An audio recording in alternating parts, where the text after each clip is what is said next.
ជំរាបសួរពុកម៉ែបងប្អូនប្រជាប្រុសស្រីទាំងអស់គ្នាដែលនិយមតាមដានរាល់វីដេអូរបស់ខ្ញុំដែលនិយាយអំពីបាទឱសថបុរាណរបស់ខ្មែរយើងដែលដូនតារបស់យើងបានបន្សល់ទុកឲ្យហើយបានសិក្សារៀនសូត្របន្ថែមដើម្បីស្គាល់ក៏ដូចជាយល់ដឹងពីរុក្ខជាតិមួយតើវាមានអត្ថប្រយោជន៍បែបណាគុណសម្បត្តិយ៉ាងម៉េចក្នុងការព្យាបាលរបស់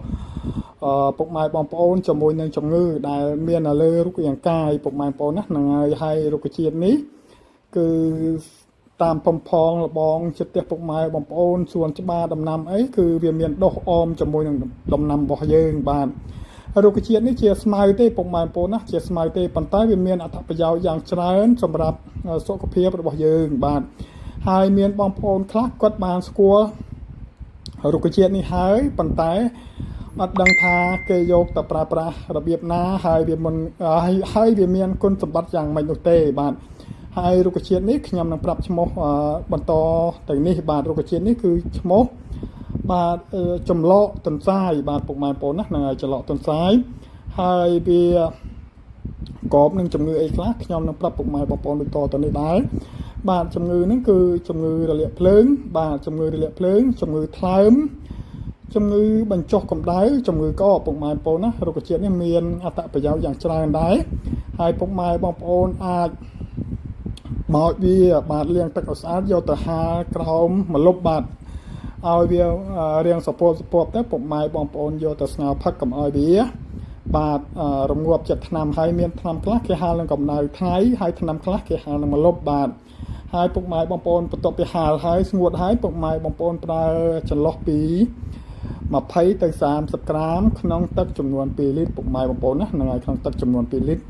ពុកម៉ែបងប្អូនស្ងោរឲ្យពុះទៅរងាស់វាប្រហែលជា15នាទីទៅពុកម៉ែបងប្អូនទុកឲ្យត្រជាក់សំយកមកពិសាបាទរុក្ខជាតិនេះណាសំយកមកពិសា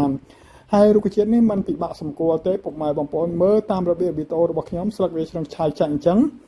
ហើយដើមវារាងមមីផ្កាវាមានផ្កា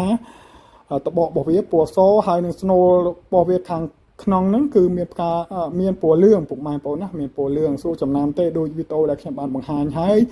បាទជាមួយនឹងរុក្ខជាតិបែបនេះបាទហើយក៏មិនពិបាករកទៀតពុកម៉ែបងប្អូនណាហ្នឹងហើយតាមផ្លូវតាមដីដែលគេទុកចោលឬក៏ភូមិផងរបងចិត្តផ្ទះពុកម៉ែបងប្អូនជួយបានដំណាំហ្នឹងគឺវាមានដុះហើយពុកម៉ែបងប្អូនណារុក្ខជាតិបែបនេះបាទនិយាយទៅរុក្ខជាតិបែបនេះហ่ะមិនថាខេត្តសៀមរាបឬក៏ខេត្តផ្សេងទេវាមានដុះដូចតែគ្នាហ្នឹងបាទរុក្ខជាតិនេះហ្នឹងហើយពុកម៉ែបងប្អូនអាចសម្គាល់ជាមួយនឹងវីដេអូរបស់ខ្ញុំបានដែលខ្ញុំបានបង្ហាញជូននៅរុក្ខជាតិប្រភេទនេះជាឱសថសម្រាប់ព្យាបាលនៅជំងឺពុកម៉ែបងប្អូនដែលខ្ញុំបានជម្រាបពីខាងដើមនៃវីដេអូជាមួយនឹងរុក្ខជាតិប្រភេទនេះណាពុកម៉ែបងប្អូនណាហ្នឹងហើយពុកម៉ែបងប្អូនយកទៅព្យាបាលទៅជូនពរឲ្យបាទឲ្យជាពីជំងឺបាទរៀងខ្លួនបាទជាមួយនឹងរុក្ខជាតិដែលជាឱសថប្រភេទនេះបាទហើយវីដេអូខ្ញុំគឺមានតែប៉ុណ្្នឹងទេសង្ឃឹមថាពុកម៉ែបងប្អូនទស្សនាហើយនឹងជួយគាំទ្របាទជួយ like ជួយ share បាទឱសថបុរាណរបស់ខ្មែរយើងដើម្បីឲ្យបងប្អូនបន្តទៀតគាត់បានដឹងគាត់បានស្គាល់ហើយគាត់បានយល់បាទពីរបៀបប្រើប្រាស់ក៏ដូចជាស្គាល់ពីឱសថដែលយកទៅសម្រាប់មានប្រយោជន៍ដល់សុខភាពអរគុណបាយបាយ